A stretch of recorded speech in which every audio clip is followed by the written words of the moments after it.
በቃ ጥሩ ነው።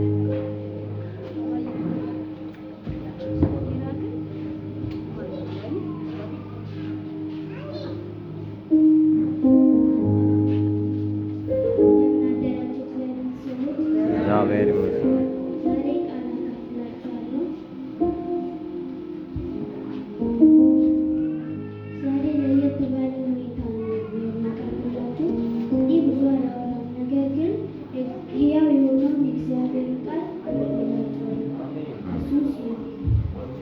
እግዚአብሔር በሕፃናትም ሆነ በአዋቂ በሁሉም ሰው ይናገራል።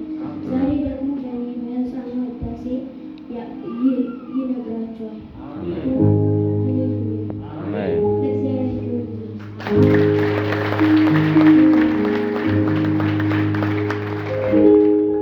እናንተ ደግሞ ለእግዚአብሔር ቃል ራሳችሁን ዝግጁ አድርጉ።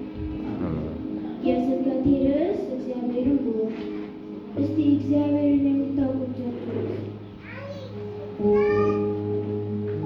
እግዚአብሔርን ማወቃችንና አለማወቃችንን በእግዚአብሔር ቃል እንፈትሻለን።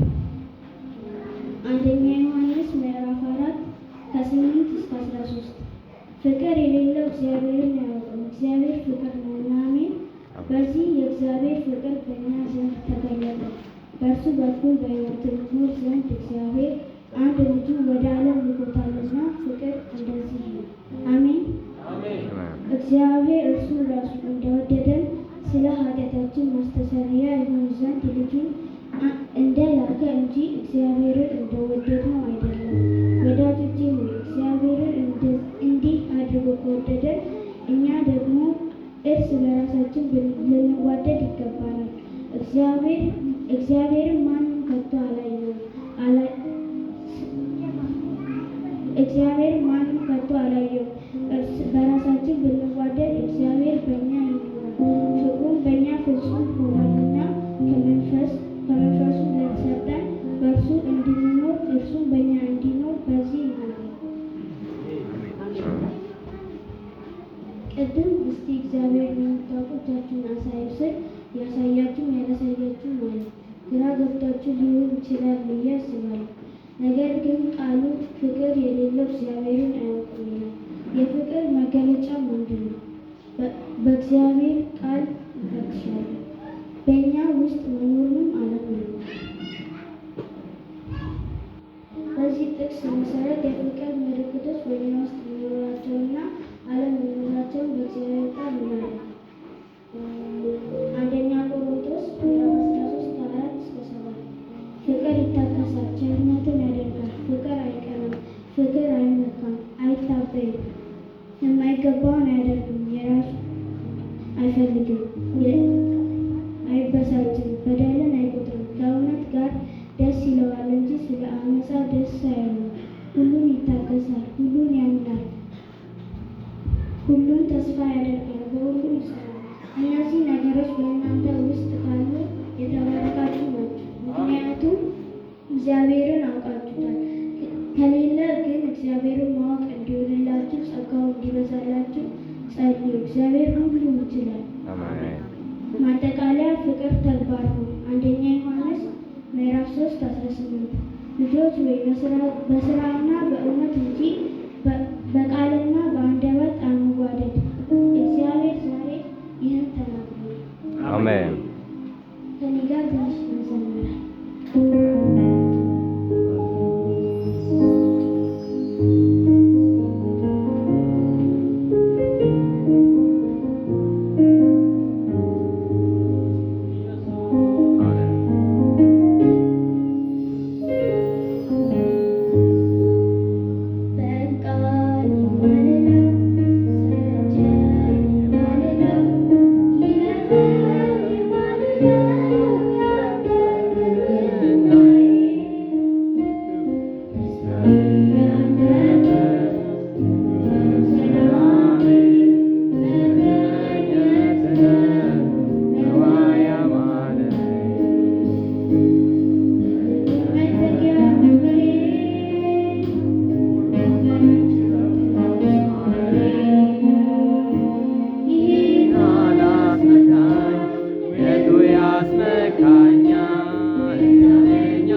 እግዚአብሔር አባቴ ፍቅርን ጨምርባቸው፣ አሜን። ስጣቸው፣ አሜን። ፍቅርን አብዛላቸው፣ አሜን። በሕይወታቸው መንገድ ሁሉ አንተ ተገኝ።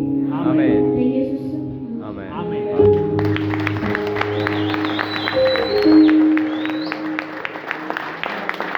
አጠገባቸው ያለውን ያዙትና እግዚአብሔር ፍቅር ነው። እግዚአብሔር ፍቅር ነው። አሜን።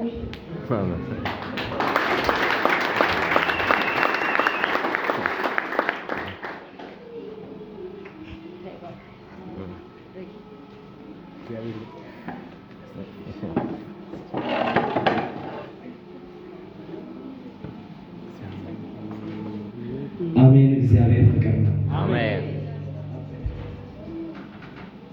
ይኸው እንግዲህ ፕሮግራማችን አንድ ፕሮግራም ብቻ ነው የቀረው። ሁላችሁም ስለታገዛችሁን እናመሰግናለን። አሜን። አሁን ለዚህ ጥያቄ ምልክቱ ምንድን ነው ብለው ብላችሁ ራሳችሁን ስትጠይቁ የነበረው ከክያ ጋር ሆነን አብራራላችኋል። ክያ ወደዚህ ነው።